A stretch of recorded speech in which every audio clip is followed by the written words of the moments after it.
الحمد لله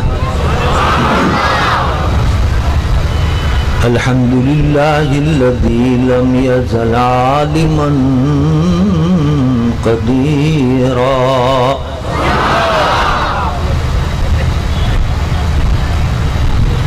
حيا قيوما سميعا بصيرا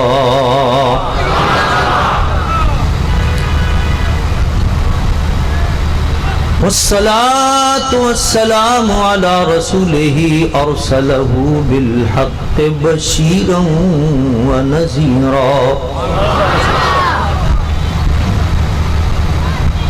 وعلى آله وأصحابه كثيرا كثيرا أما بعد فأعوذ بالله من الشيطان الرجيم بسم الله الرحمن الرحيم واتخذ الله إبراهيم خليلا صدق الله وصدق رسوله النبي الأمين الكريم ونحن على ذلك لمن الشاهدين والشاكرين والحمد لله رب العالمين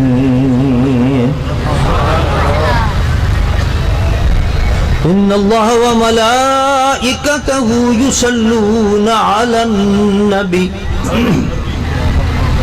يا أيها الذين آمنوا صلوا عليه وسلموا تسليما درشی پڑھ لیں اللہم صل على سیدنا ومولانا محمد وعلى آل سیدنا ومولانا محمد بعدد كل ذرة 100,000 مرة بلند آواز سے پڑھ لیجئے درود شریف الصلاۃ والسلام علیک یا رسول اللہ الصلاۃ والسلام علیک یا حبیب اللہ الصلاۃ والسلام علیک یا رحمۃ للعالمین وعلى آلك وأصحابك يا شفيع المذنبين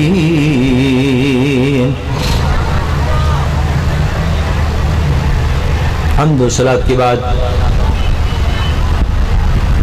مقتدر علماء کرام، میرے واجب الاحترام بزرگوں اور عزیز دوستو،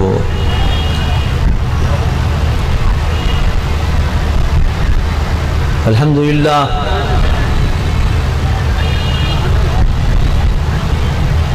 رب کائنات کا لاکھ لاکھ شکر اور احسان ہے کہ اس نے اس سال پھر ہمیں حج بیت اللہ کی زیارت حرمین شریفین کی سعادت عطا فرمائی اور وہاں سے وقت پر واپسی ہو گئی، ورنہ جس فلائٹ سے ہم آ رہے تھے وہ فلائٹیں کینسل ہو گئیں اور یہ کہا جانے لگا کہ صاحب یہ تو اکتوبر کے شروع میں شاید فلائٹیں جائیں گی، لیکن صاحب عرس کا فیضان تھا کہ انہوں نے وقت پر یہاں بھیج دیا، فلائٹ مل گئی، الحمدللہ اس عرس میں بھی شرکت کی سعادت حاصل ہو گئی۔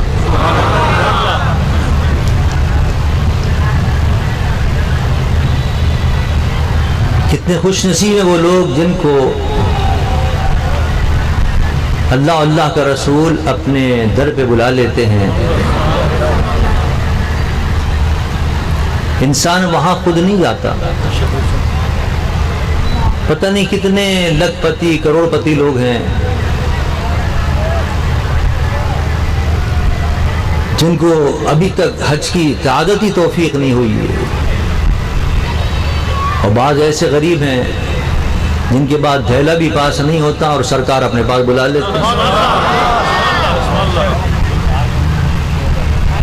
حضرت علی بن موفق رضی اللہ تعالی عنہ ایک بہت بڑے ولی کامل گزرے ہیں۔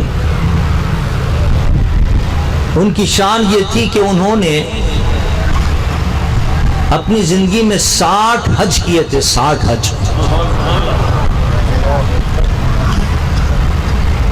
جب 60 میں حج پر پہنچے تو سوچنے لگے کہ اے علی بن موفق، ایک دفعہ حج کر لے کافی ہے، 2 دفعہ کر لے کافی ہے، تو نے تو 60 حج کر لیے ہیں، اور وہ بھی اس زمانے کا حج، کئی 100 سال پہلے کا حج۔ خچروں پر، گھوڑوں پر، اونٹوں پر سوار ہو کر جاتے تھے، لق و دق صحراؤں میں سے، جنگلوں میں سے ہوتے ہوئے جاتے تھے، کئی دن سے فاقے کر کے جاتے تھے، پھر کہیں جا کے پہنچتے تھے۔ دل میں ایک دن خیال آیا علی بن موفق کے، اے ابن موفق، 60 حج کر لیے تو نے، بس کافی ہے، اتنی محنت کر کے تو آتا ہے، اتنے پاپڑ پیل کے تو آتا ہے، اتنی مصیبتیں اٹھا کر تو آتا ہے، 60 حج کر لیے بہت ہے۔ یہ ابھی ذہن میں خیال آ رہا تھا کہ وہیں بیٹھے بیٹھے حرم شریف کے اندر آنکھ لگ گئی۔ جب آنکھ لگی تو غیب سے آواز آئی، اے علی بن موفق، تو اپنے گھر کے اندر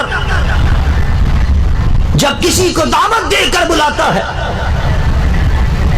تو اپنے پیاروں کو بلاتا ہے، اپنے محبوبوں کو بلاتا ہے، اپنے دوستوں کو بلاتا ہے۔ اسی طرح ہم بھی جب اپنے گھر میں کسی کو بلاتے ہیں تو اسی کو بلاتے ہیں جو ہمارا دوست ہوتا ہے۔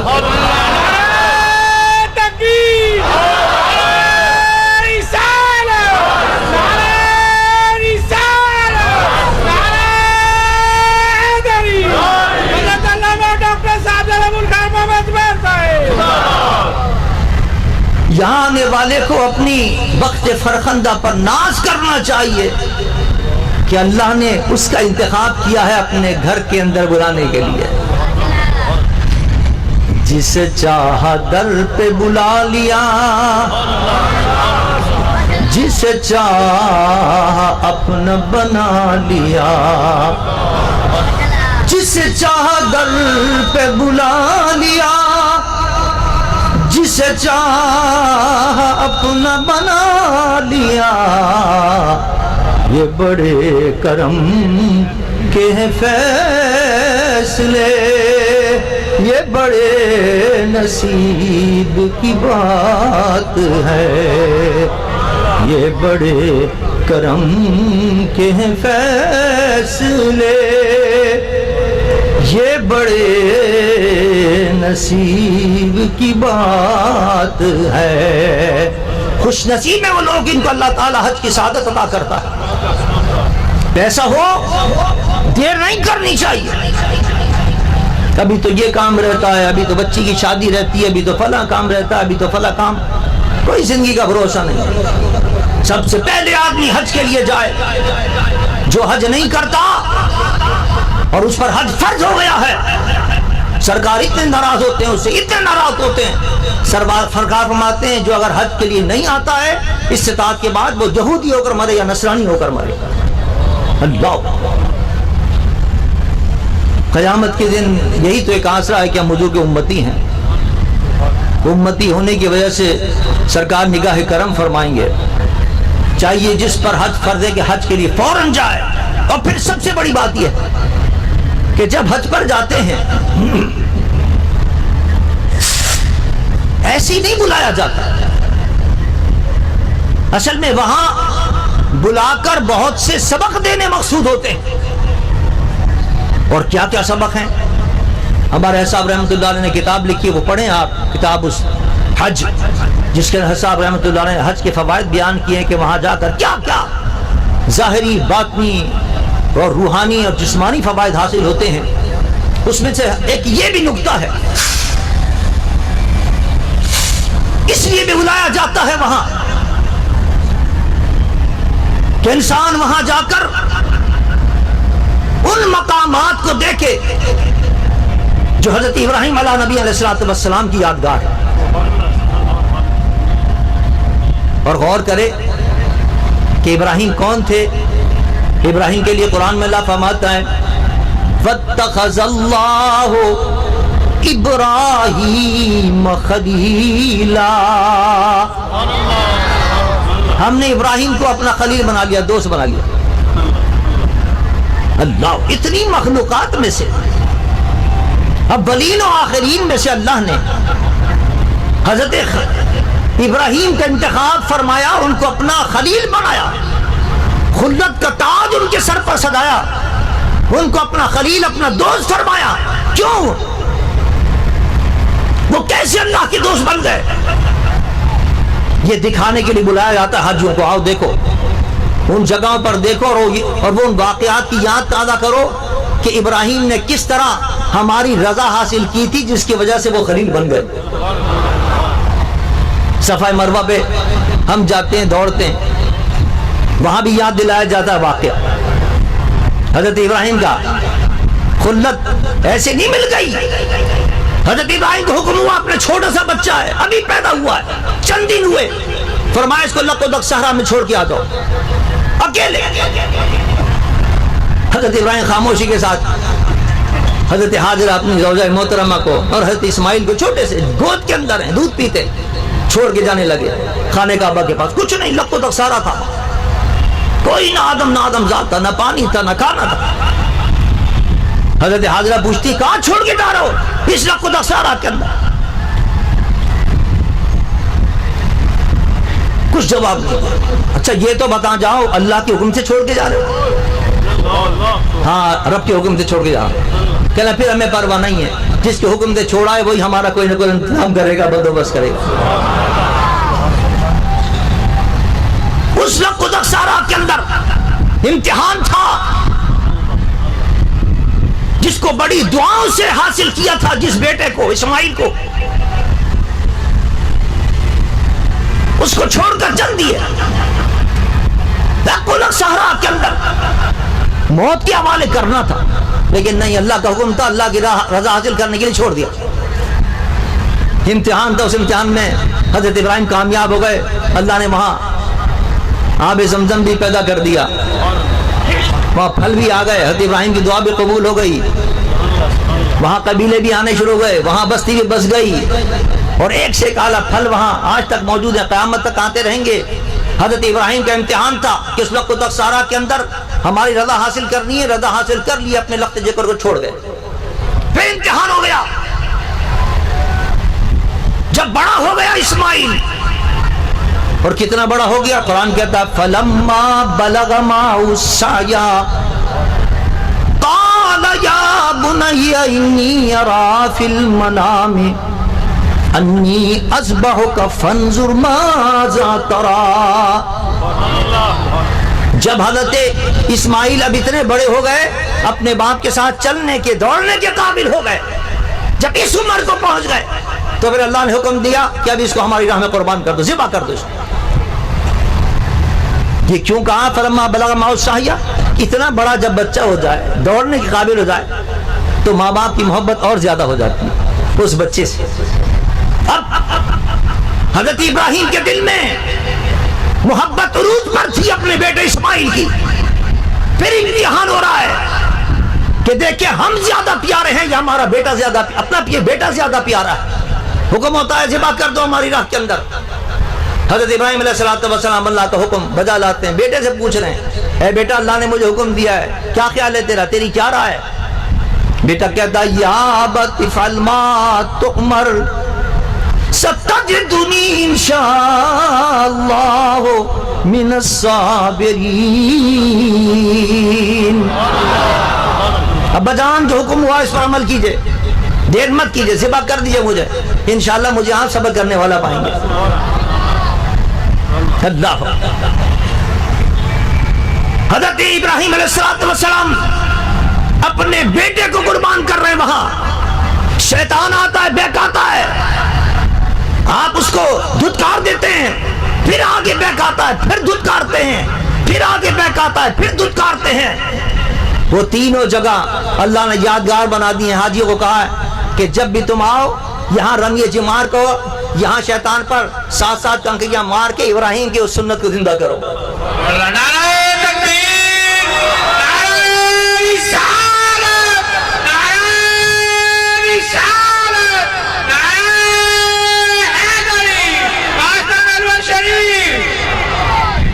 حج کا یہ مقصد ہے، حضرت ابراہیم کی قربانیوں کو یاد دلانا ہے کہ انسان اللہ کا پیارا ایسی مفت میں نہیں بن جاتا۔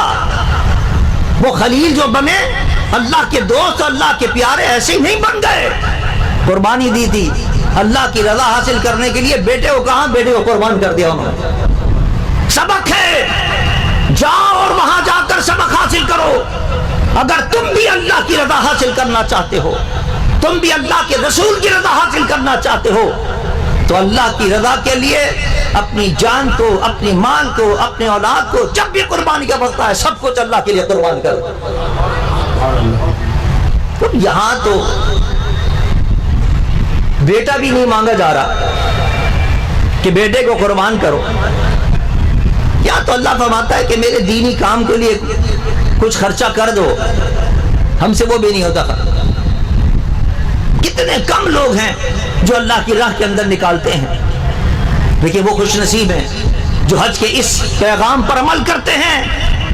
الحمدللہ ہمارے ساستانے پر کتنا کام ہوا ہے، بچوں کے لیے رہنے کو جگہ نہ تھی، الحمدللہ 18 19 20 کمرے اوپر بن گئے، ان کے رہنے کے لیے جگہ ہو گئی، نیچے پڑھانے کے لیے جگہ نہیں تھی، نیا ادارہ کھل گیا الحمدللہ بچوں کے لیے، چھوٹے چھوٹے بچوں کے لیے، الحمدللہ وہ مکمل ہو گیا۔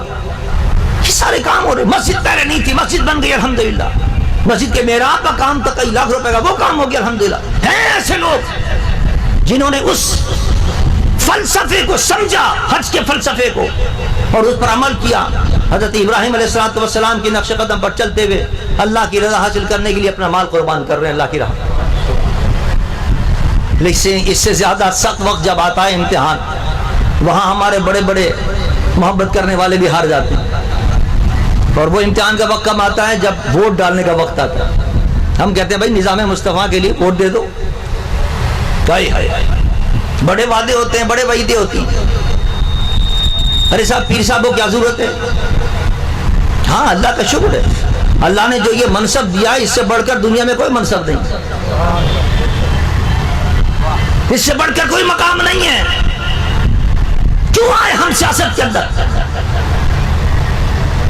صرف اس لیے کہ وہاں پہنچ کر اس پارلیمنٹ کے اندر جہاں اسلام کے خلاف باتیں ہوتی ہیں، جہاں دین کے خلاف سازشیں ہوتی ہیں، جہاں ختم نبوت کے خلاف سازشیں ہوتی ہیں، جو تحفظ ناموس رسالت کے قانون کے خلاف سازشیں ہوتی ہیں، اس ایوان کے اندر پہنچ کر ان سازشوں کا وہاں مقابلہ کیا جائے۔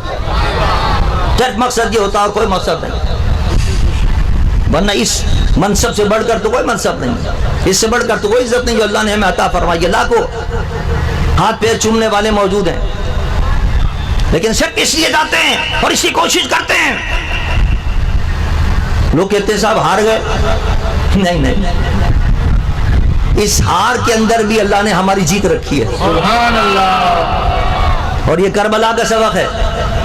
حضرت امام حسین علی مقام رضی اللہ تعالیٰ عنہ کو بظاہر یہی مہینہ ہے نا امام علی مقام کا، بظاہر تو ان کو شکست ہوئی تھی، یزیدی فوجوں نے ساری فوج کا صفایا کر دیا، حضرت امام کے چھوٹے چھوٹے لخت جگروں کو شہید کر دیا، جوانوں کو شہید کر دیا، اور محمد کو شہید کر دیا، عباس کے بازو قلم ہو گئے، ان کو شہید کر دیا،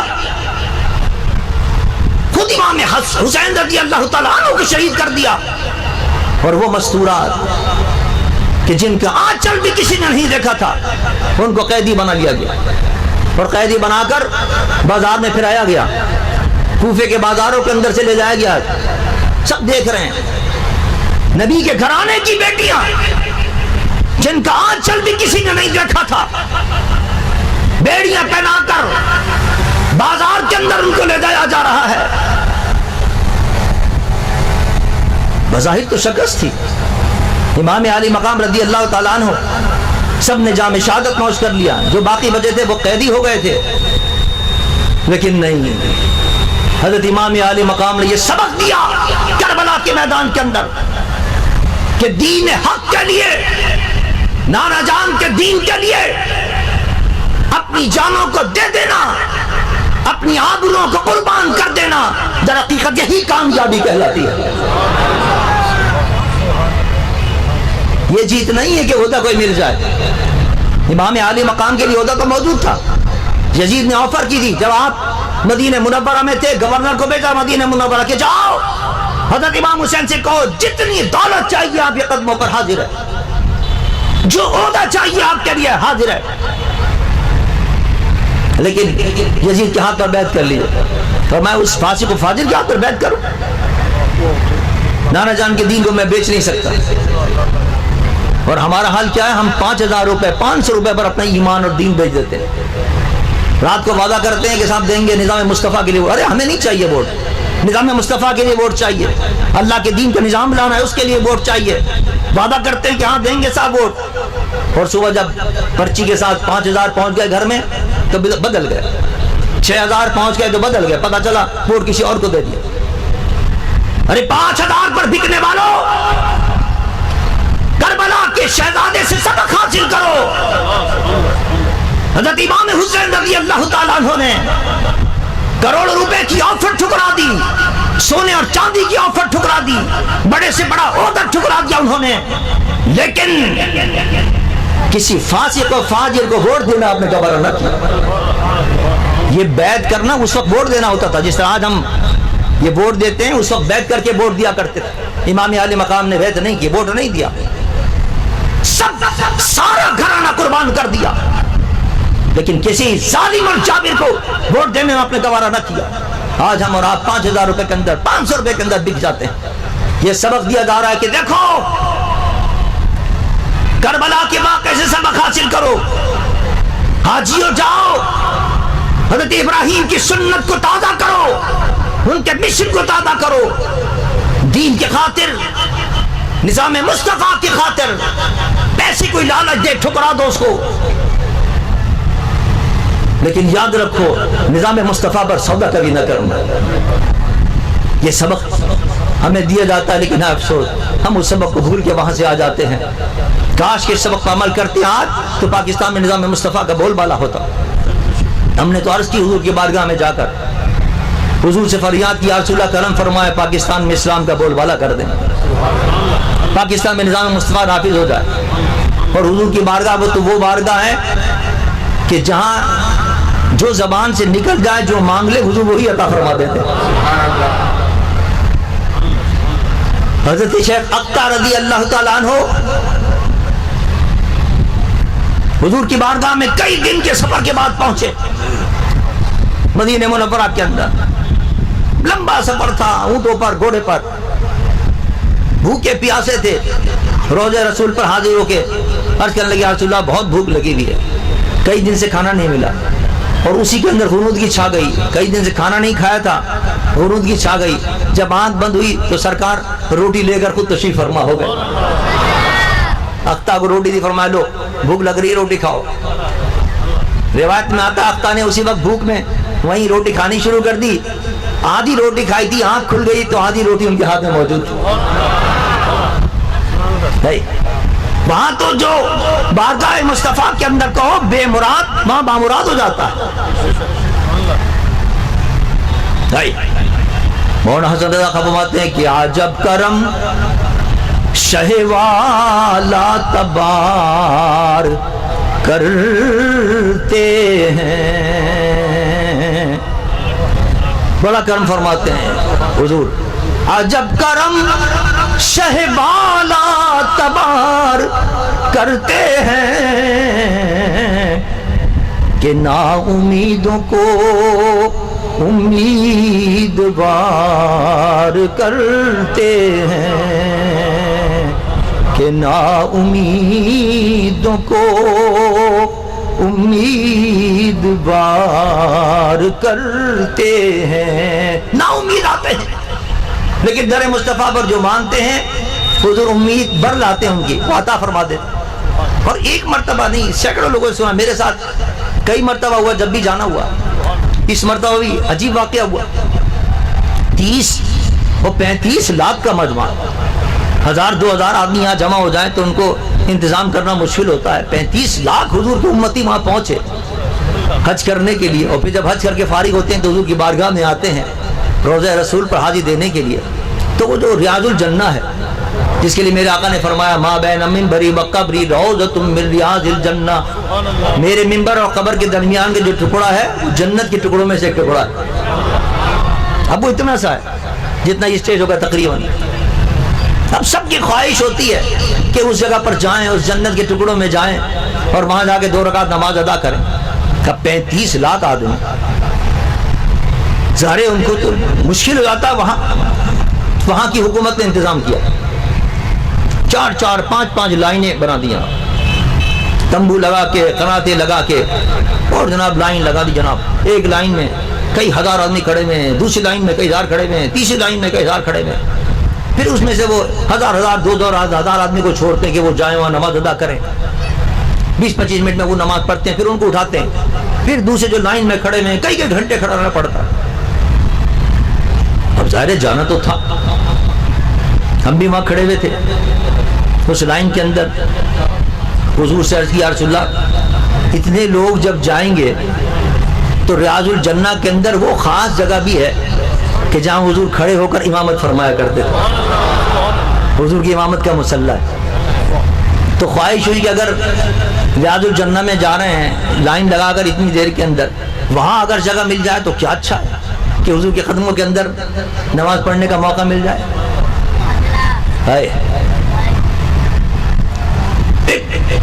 جب وقت آیا ہمارا ایک بھگدڑ مچی جناب، ظاہر بات ایک دم پورا قافلہ نکلتا ہے، کئی سو آدمی وہ سب کے سب جناب پل پڑے، اور اس جگہ پر تو سب کی بڑی توجہ ہوتی ہے، وہ تو خالی ہوتی نہیں۔ خیر ایک بڑا مجمع پہنچ گیا، اور ظاہر بات ہے کہ مجمع اتنا زیادہ تھا کہ وہاں تو آگے جانے کا موقع ہی نہیں تھا، کوئی راستہ ہی نہیں تھا۔ خیر ریاض الجنہ کے اندر ہم نے نماز پڑھی، اور نماز پڑھ کے اپنے گھر واپس آ گئے۔ ایک دن گزر گیا، بھول گئے ہم کہ ہم نے حضور کی بارگاہ میں کچھ عرض کیا تھا۔ 2 دن گزر گئے، تیسرے دن میں روضہ رسول پر حاضری دینے کے لیے جا رہا تھا تو مسجد کے اندر سے ایک صاحب نے آواز دی، ہمارے قافلے میں ایک ساتھی ہمارے، ارے صاحب ہمارے پاس بھی کبھی بیٹھ جائیے آ کر۔ میں نے کہا کیوں نہیں بیٹھیں گے بھائی آپ کے پاس۔ وہاں جا کے بیٹھ گیا میں ان کے پاس، کچھ تھوڑی دیر وہ باتیں کرتے رہے۔ وہ باتیں کرنے کے بعد انہوں نے کہا آئیے آپ کو ریاض الجنہ لے کے چلتے ہیں۔ سبحان اللہ۔ میں نے کہا بھائی ریاض الجنہ میں تو جانے کے لیے 2 گھنٹے چاہیے، پہلے بھی ہم ہو کے آئے، وہاں تو بڑی لمبی لائن لگتی ہے۔ کہ نہیں وہ جو وہاں کا عملہ ہے اس سے ہماری بات ہو گئی ہے، آپ کو کوئی لائن وائن میں لگنے کی ضرورت نہیں، پیچھے سے ہم جائیں گے انشاءاللہ بڑے آرام سے وہاں پہنچ جائیں گے۔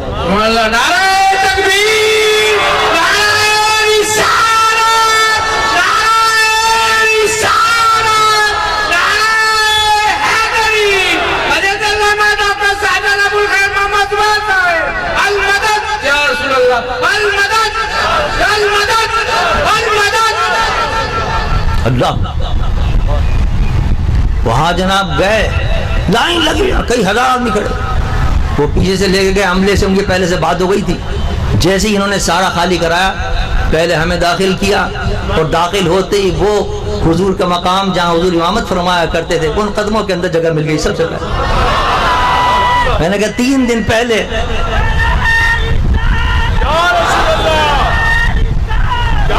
3 دن پہلے عرض کیا تھا، بھول گیا میں کہ حضور کی بارگاہ میں عرض کیا، لیکن حضور کو یاد تھا کہ میرے امتی نے خواہش کی اظہار کیا ہے، اس طرح خود بخود بلا کر وہ خواہش پوری کروا دی۔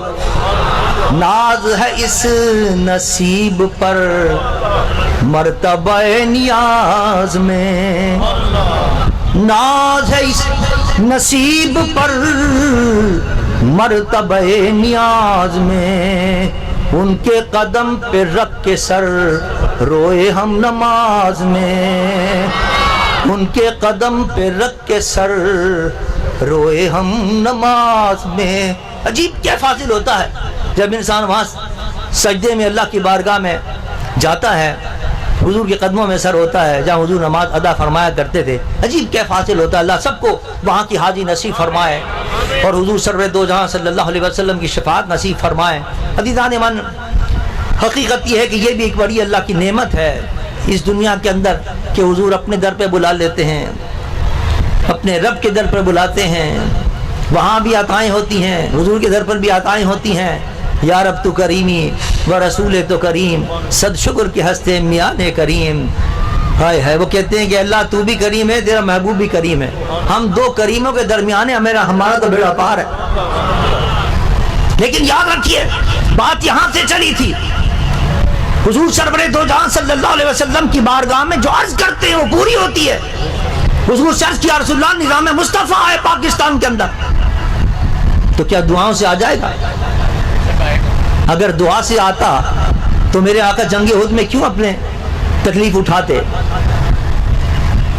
میرے آقا جنگ بدر میں کیوں تکالیف اٹھاتے اور صحابہ کرام کیوں جام شہادت نوش کرتے؟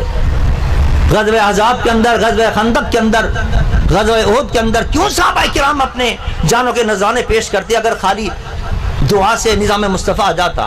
حضور ایک دعا فرما دیتے، نہ ابو جہل رہتا، نہ ابو لہب رہتا، نہ امیہ رہتا، سب ختم ہو جاتے، ایک دم نظام مصطفیٰ آ جاتا۔ لیکن نظام ہے یہ، میرے آقا نے خود تکلیف برداشت کی ہیں، صحابہ نے تکلیفیں برداشت کی ہیں اس نظام کے لیے، اپنی جانوں کے نذرانے پیش کی ہیں، تب جا کر مدینہ منورہ کے اندر نظام مصطفیٰ قائم ہوا اور پھر وہ پھیلا، اور حضرت عمر صدیق رضی اللہ تعالیٰ عنہ اور حضرت عمر فاروق کے دور اقدس سے لے کر حضرت عثمان کے دور اقدس سے پوری دنیا کے اندر پھیلتا چلا گیا نظام مصطفیٰ۔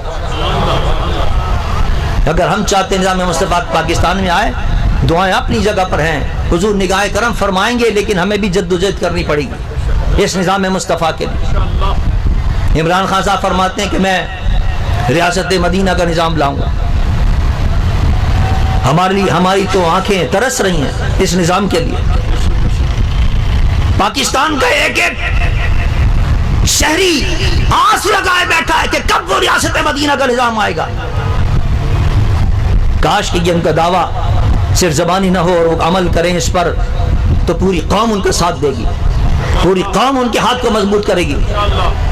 لیکن اگر انہوں نے بھی وعدہ خلافی کی تو عمران خان صاحب سن لیں، ان کا انجام بھی وہی ہوگا جو اس سے پہلے حکمرانوں کا انجام ہوا۔ وہ بھی وعدہ کر کے آئے تھے میرے آقا کی بارگاہ کے اندر، ہم جائیں گے اور آپ کا نظام لے کر آئیں گے، اسلام کی بات کریں گے۔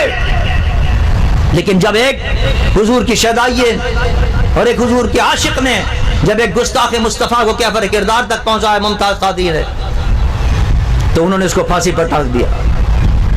بس اس وقت سے اللہ کا رسول ناراض ہو گیا، اس وقت سے نواز شریف کی مصیبتیں شروع ہو گئی اور ابھی تک مصیبتیں چل رہی ہیں۔ عمران خان سبق حاصل کرو نواز شریف کے انجام سے۔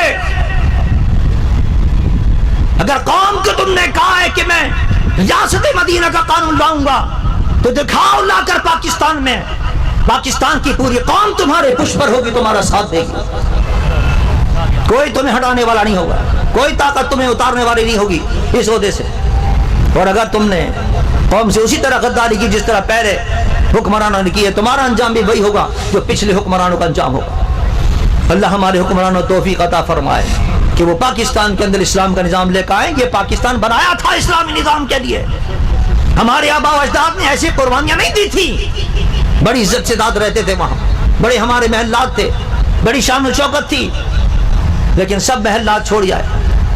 ہمارا جو کتب خانہ تھا، کئی ہزار نادر کتابیں تھیں، ہمارے دادا جن کا عدور سے حضرت شارقندی رحمۃ اللہ علیہ کو کتب خانے کے اندر، حضرت مولانا نعیم الدین مراد آبادی رحمۃ اللہ علیہ جیسی عظیم شخصیت جب آئی ہمارے گھر کے اوپر تو وہاں کونے میں پیچھے بیٹھ گئے۔ والد صاحب نے کہا حضرت آگے تشریف لائیے، فرمایا نہیں، آپ نے اس خوبصورت سلیقے سے کتابیں رکھی ہیں کہ یہاں بیٹھ کر دیکھنے میں مجھے مزہ آ رہا ہے۔ ایسا کتب خانہ تھا جس کو بڑے بڑے اکابرین آ کر دیکھا کرتے تھے اور فیض حاصل کرتے تھے، وہ سارا کتب خانہ لٹ گیا۔ ہندوؤں کے ہاتھوں بنیوں کے ہاتھوں اس کے ٹکڑے ٹکڑے ہو گئے، جلا دیا گیا وہ کتب خانہ۔ ایسی قربانی نہیں دی ہم نے، یہ قربانی اس لیے دی تھی کہ پاکستان میں اسلام کا نظام آئے گا، نظام مصطفیٰ صلی اللہ علیہ وسلم آئے گا۔ لیکن ہائے افسوس، نصف صدی سے زیادہ عرصہ گزرنے کے باوجود آج تک ہم پاکستان میں اسلام کا نظام نافذ نہیں کر سکے۔ اسی وجہ سے مصیبتیں آ رہی ہیں، آفتیں آ رہی ہیں، بلائیں آ رہی ہیں۔ اگر ہم نے وہ اپنا وعدہ پورا کر دیا تو انشاءاللہ پاکستان کے اندر اسلام کا بول بالا ہوگا۔ ماشاءاللہ جن لوگوں نے دارالعلوم کی خدمت کی ہے، جو لوگ لنگر کے اندر حصہ ڈالتے ہیں، ماشاءاللہ اللہ تعالیٰ ان کو اس کے بہترین جزا عطا فرمائے۔ ماشاءاللہ ایک سے ایک لوگ ماشاءاللہ لاتے ہیں۔ کس کا ذکر کر رہے ہیں یہاں؟ ایک آدمی تھوڑی ہے کہ صاحب اس نے اتنے دے دیے ہیں۔ یہاں تو ماشاءاللہ حضرت کلام والوں نے ماشاءاللہ 1,80,000 روپے دیے ماشاءاللہ اس لنگر کے لیے، ماشاءاللہ ماشاءاللہ۔ راول جگر والوں نے ماشاءاللہ جانور دیے ہیں، 2 ٹرالیاں لے کے آئے ہیں، ماشاءاللہ لا رہے ہیں اپنے اپنے حصے کے مطابق، جس کی جتنی حیثیت ہے وہ لنگر میں حصہ دے رہے ہیں۔ اللہ تعالیٰ ان سب کو جزائے خیر عطا فرمائے۔ صاحب عرس دیکھ رہے ہیں کہ کون کون کا انشاءاللہ برکت ہوگی اللہ تعالیٰ۔ میرا خیال تشریف رکھ کے بیٹھ جائیں یہ تو دستار بندی دیکھیے، بیٹھ جائیں۔ یہاں جو طلبہ فارغ ہوئے ہیں ان کی دستار بندی ہوگی، اس کے بعد یہاں نماز بھی ہوگی۔ تشریف رکھیں، بیٹھ جائیں تشریف رکھیں۔ یہاں جو طلبہ فارغ ہوئے ہیں، یہاں دارالعلوم کے اندر کچھ حفاظ ہوئے ہیں، کچھ قرہ ہیں، کچھ عالم بنے ہیں، ان کی دستار بندی ہوگی۔ دستار بندی میں شامل ہوں، اس کے بعد صلاۃ و سلام ہوگا، دعا میں شامل ہوں۔ یہ روح ہوتی ہے، اس محفل کی روح ہوتی ہے دعا، اس کے اندر شامل ہوں۔ سب حضرات بیٹھ جائیں، دستار بندی دیکھیں، دستار بندی کے بعد صلاۃ و سلام اور اس کے بعد دعا میں شامل ہو کر پھر جائیں نماز پڑھ کے۔ اللہ جلدی سامعین سے وقار جیسا کہ صاحبزادہ صاحب نے پہلے نام لیں، آپ نے جلدی نام لیں۔ شعبہ تجوید میں جن دوستوں کا نام ہے حافظ محمد لہیق احمد صاحب، رفیق احمد صاحب، آپ تشریف لائیں۔ محمد کلیم اللہ ول محمد شریف، عزیر محمود ول محمد روزدار، ماشاءاللہ ماشاءاللہ۔ شاہد علی ول محمد الیاس،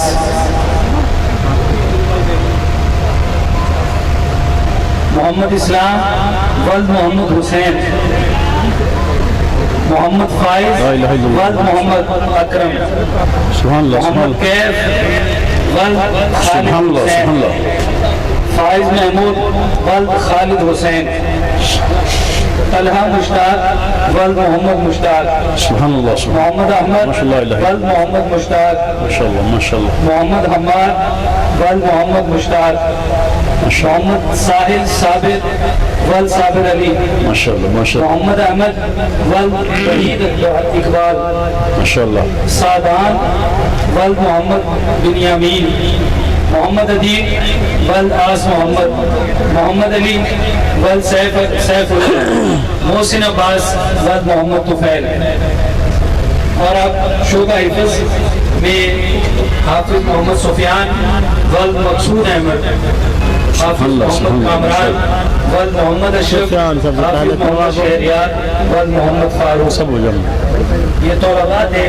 اور اس کے علاوہ جو دیگر اس ماشاءاللہ ماشاءاللہ ماشاءاللہ، ان کی جو طالبات تھی یعنی طالبات تھی، انہوں نے جنہوں نے 10 نظامی کا کورس مکمل کیا، جن میں جامعہ زبیر بن محمود اور جامعہ زبیر بن محمود کی شاخیں جو ہیں، جامعہ عزیر بن زبیر حویلی قصور، جامعہ گلستان مدینہ ہجرہ کلام بتوکی میں جن طالبات نے شعبہ درس نظامی مکمل کیا ہے اور تنظیم المدارس میں نمایاں کامیابی ماشاءاللہ ماشاءاللہ ہے، ان کے لیے چادر فضیلت کا اہتمام جو ہے وہ عورتوں کے پنڈال میں کیا گیا ہے، وہاں پہ انہیں بھی انعام و اکرام سے نوازا جا رہا ہے۔ سبحان اللہ سبحان اللہ۔ سامعین سے بکار یہ وہ خوش نصیب ہیں جنہوں نے اس آستانے سے علمی اور روحانی فیض حاصل کیا ہے، اور الحمدللہ آپ ہر سال اپنی آنکھوں سے دیکھتے ہیں کہ اسی طرح پچھلی گانے عشق جو ہے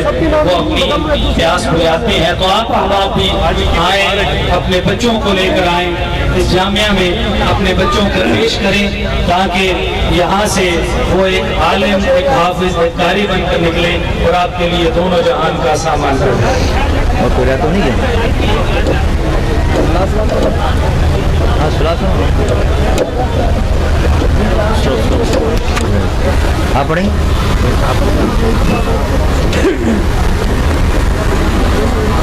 پڑھیے یا نبی سلام علیکہ یا رسول سلام علیکہ یا حبیب سلام علیکہ صلوات اللہ علیکہ صلوات اللہ علیکہ حبیب یا رسول اللہ صلی اللہ علیہ وسلم کا چھوڑ کر دامن تمہارا اور لیں کس کا سہارا کس کے در سے ہو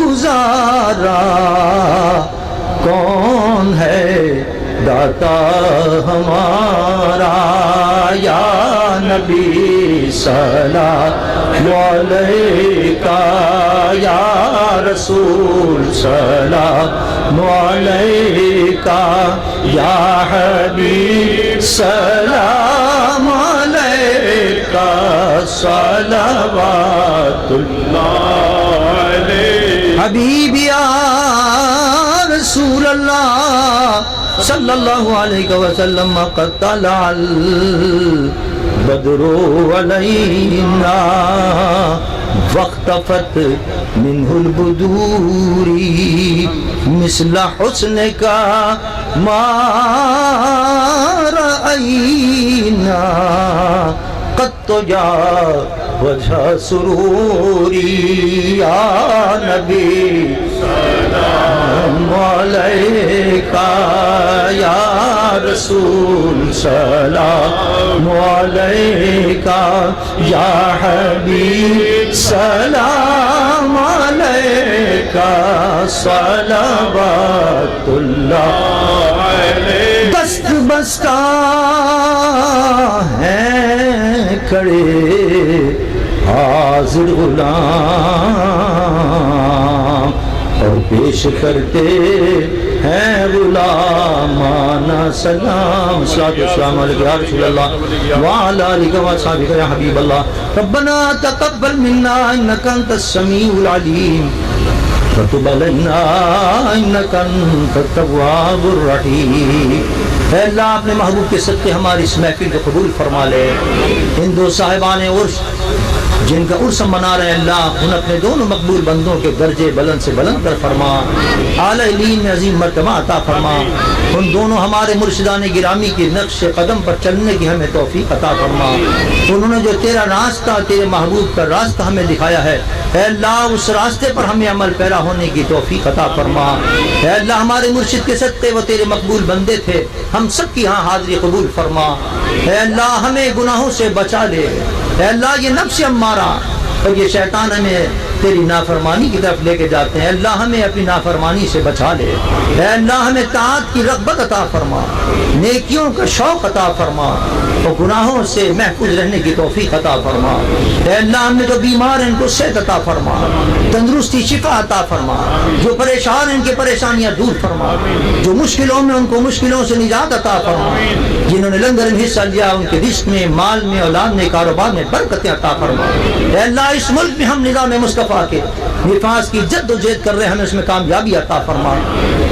اس دفعہ اس جد و جہد میں ہمارے چودھری منظور صاحب دیر سے تشریف لائے ہیں، لیکن انہوں نے ہمارے اس مشن میں ہمارے ساتھ بڑا تعاون کیا ہے۔ اللہ تعالیٰ ان کو اس کی بہترین جزا عطا فرمائے اور ان کو مزید عزتیں اور عظمتیں نصیب فرمائے، اور جن جن لوگوں نے تعاون کیا نظام مصطفیٰ کے لیے، اللہ تعالیٰ ان سب کی اس کوشش کو اپنی بارگاہ میں قبول فرمائے اور ان کو مزید ہمتیں عطا فرمائے، اور اس ملک میں نظام مصطفیٰ صلی اللہ علیہ وسلم کے نفاذ کی جو ہم کوشش کر رہے ہیں، اللہ ہمیں اس میں کامیابیاں عطا فرما اور ہمیں کامرانیاں نصیب فرما اور اس پاکستان کو اسلام کا قلعہ بنا دے۔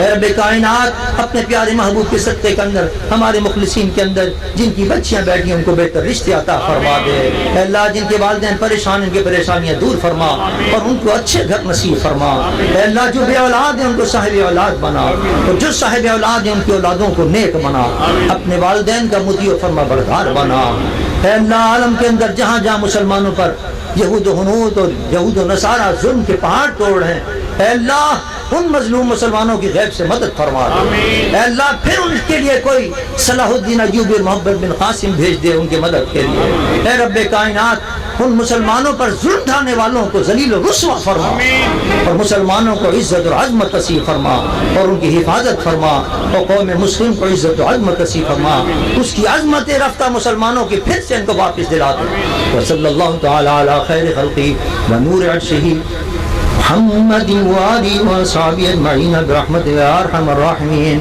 رات کی محفل ہوگی انشاءاللہ، اس کے اندر بڑے بڑے مشائخ، بڑے بڑے علماء کرام تشریف لا رہے ہیں، تو رات کی محفل میں ضرور شرکت فرمائیں۔